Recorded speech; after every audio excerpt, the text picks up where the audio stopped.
अस्सलाम वालेकुम स्टूडेंट्स। आज हम क्वेश्चन नंबर 2 करने वाले हैं। 4.1 का क्वेश्चन नंबर 2 है हमारे पास। 1 हमने अटैम्प्ट कर लिया हुआ है, जिसकी लिंक आपको डिस्क्रिप्शन में मिल जाएगा। ये लेक्चर नंबर 2 है जिसका क्वेश्चन नंबर 2 आज हम करेंगे और साथ क्वेश्चन नंबर 3 भी अटैम्प्ट करने की कोशिश करेंगे। देखें, पहले सवाल में हमने कहा था कि right each of the following in ratio form, यानी रेशो फॉर्म में शिफ्ट करना सीखा था।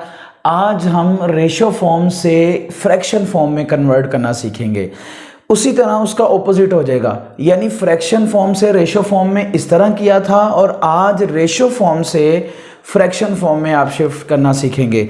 जैसे कि आपके सामने एक सवाल लिखा हुआ है 3:4, तो ये रेशो फॉर्म है। रेशो का दूसरा जो मतलब होता है वो डिवीजन यानी फ्रैक्शन फॉर्म में लाना होता है। तो यहाँ पे हम क्या करेंगे, सिंपल 3:4 है, इसको फ्रैक्शन फॉर्म में किस तरह करेंगे, 3/4। सो ये हमारे पास क्या आ जाएगा, फ्रैक्शन फॉर्म, यानी पहले वाली वैल्यू ऊपर और दूसरे वाली वैल्यू नीचे। इसी तरह अगर हम दूसरा क्वेश्चन अटेम्प्ट देखें तो m/n का मतलब है m ऊपर आ जाएगा और फ्रैक्शन में यानी n नीचे आ जाएगा, ये आ जाएगा फ्रैक्शन फॉर्म। तो रेशो फॉर्म से फ्रैक्शन फॉर्म में शिफ्ट करना हम सीख रहे हैं। इसी तरह अगर हमारे पास सवाल है 14:65, तो अगर हम रेशो से फ्रैक्शन में कन्वर्ट करेंगे तो हम यूं करेंगे, 14 ऊपर लिखेंगे और 65 को नीचे लिखेंगे, तो ये हमारा कन्वर्ट हो जाएगा फ्रैक्शन फॉर्म में। इसी तरह अगर ये सवाल है, ये भी रेशो फॉर्म है, रेशो फॉर्म से किस में कन्वर्ट करना है, फ्रैक्शन फॉर्म में, तो हम क्या करेंगे, 1 फर्स्ट वैल्यू ऊपर, ओवर में क्या कर देंगे आप 50, तो ये क्या हो जाएगा आपका फ्रैक्शन फॉर्म में कन्वर्ट हो जाएगा। तो ये था आपका क्वेश्चन नंबर 2। अब हम करेंगे क्वेश्चन नंबर, स्टूडेंट्स अब हम कर रहे हैं क्वेश्चन नंबर 3, सिंप्लीफाई। तो अब हमने रेशो भी समझ लिया हुआ है और फ्रैक्शन फॉर्म भी समझ लिया है। अब हम सिंप्लीफाई करना सीखेंगे कि हम रेशो फॉर्म से मज़ीद सिंप्लीफाई यानी सादा तरीन हालत में कैसे शिफ्ट कर सकते हैं।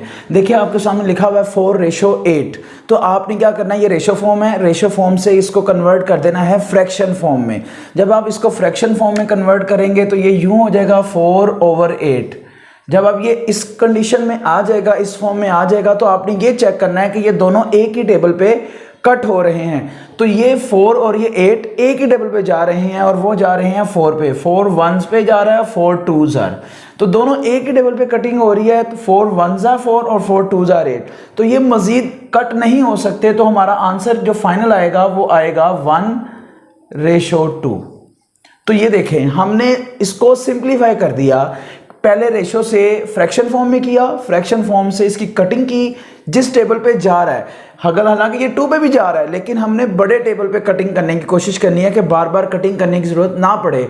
तो डायरेक्टली आपने 4 1s are 4 कर दिया, 4 2s are 8 कर दिया। इसी तरह अगर हम क्वेश्चन नंबर 2 देखें तो क्वेश्चन नंबर 2 में भी हमने इसी तरह से परफॉर्म करना है कि आपने सबसे पहले इसको फ्रैक्शन फॉर्म में शिफ्ट कर लेना है। जैसे आपने ये फ्रैक्शन फॉर्म में शिफ्ट किया, अब फ्रैक्शन फॉर्म के बाद आपने इसकी कटिंग करनी है। देखा गया तो यहाँ पर ये दोनों एक ही टेबल पे जा रहे हैं और ये जा रहे हैं 2 के टेबल में, क्योंकि इसके एंड पे भी 2 है और इसके एंड पे 0 है। तो मैंने आपको बताया हुआ है कि जिस नंबर के एंड पे 0 2 4 6 8 हो वो 2 पे जाता ही जाता है। तो ये भी 2 पे जा रहा है और ये भी 2 पे जा रहा है। ये तो 2 11s are और 2 3s are 6 और 2 ये 0 एज इट इज आ जाएगा, यानी 2 11s are 22 और 2 30s are 60।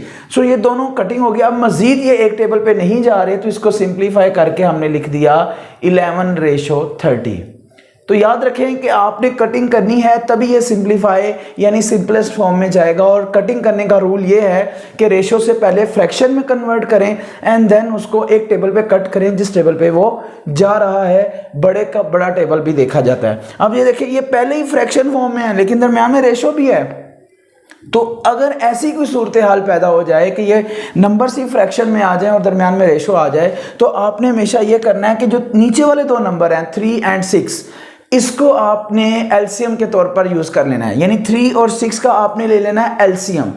3 और 6 का हम एलसीएम लेते हैं साइड पर।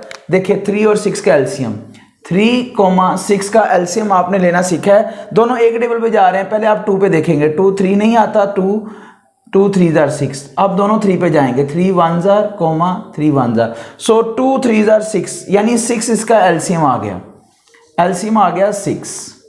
अब आपने क्या करना है, जो एलसीएम आएगा उस नंबर को दोनों से मल्टीप्लाई करना है। ये देखिएगा 1/3 है ना, 1/3 को मल्टीप्लाई कर देना उसके एलसीएम के साथ 6, ठीक है। आगे रेशो फॉर्म वैसे ही आ जाएगी और 1/6 डाल के दोबारा से आपने मल्टीप्लाई कर देना है उसके एलसीएम यानी 6 के साथ। ये हमेशा रूल्स याद रखिएगा, फ्रैक्शन में आ जाए तो। अब ये कटिंग कर सकते हैं, 3 1 ज़ा 3, 3 2 ज़ा 6, 6 1 ज़ा 6, 6 1 ज़ा 6। तो हमारे पास क्या बचा, ये तो 3 कट गया, ये बच गया 2, रेशो यहाँ बच गया 1 1 ज़ा 1। सो ये आपने क्या सीखा कि सबसे पहले एलसीएम लेना है और एलसीएम लेने के बाद हर नंबर को उससे मल्टीप्लाई कर देना है। सो ये था फ्रैक्शन फॉर्म। अब देखिए यहाँ आ गई है डेसिमल, तो आपने क्या करना है, डेसिमल को पहले खत्म करना है, पॉइंट को पहले खत्म करना है, तो फिर आप इसको यूज कर सकेंगे। जैसे अब देखें 14/10, जरा गौर कीजिएगा, पॉइंट के बाद जस्ट एक डिजिट है इसलिए 10 आएगा। रेशो फॉर्म वैसे आ गई और यहाँ आ जाएगा 28/10। समझ आ गई बात, क्योंकि पॉइंट के बाद एक डिजिट है इसलिए 10 आ रहा है। अगर पॉइंट के बाद 2 डिजिट्स हो तो 100 आएगा, 3 हो तो 1000 आएगा। अब आपके पास दोनों का एलसीएम ले लेंगे 10 10 10 10 का एलसीएम हमेशा 10 आता है, तो 10 को दोनों नंबर से मल्टीप्लाई कर देना है। जैसे 14/10 multiply by 10, ratio 28/10 multiply by 10। देखें समझ आ गई बात। तो ये 10 इस 10 से कैंसिल, ये 10 इस 10 से कैंसिल, तो आ गया 14/28। तो आपने गौर किया कि 14 और 28 फिर एक टेबल पे जा रहे हैं। मैंने कहा था ये 2 पे जा रहे हैं, लेकिन बड़े से बड़ा नंबर तलाश करें, ये 7 पे भी जा रहे हैं दोनों। 7 पहले इसको फ्रैक्शन फॉर्म में कर लें, तो देखें 7 2 ज़ार 14, 7 4 ज़ार, फिर 2 1 ज़ार 2 2 ज़ार, तो हमारे पास क्या बच गया 1/2। लिखा जाए तो ये 14 पे भी जा सकते थे, 14 1 ज़ार 14, 14 2 ज़ार 28, तो आंसर आ गया 1/2।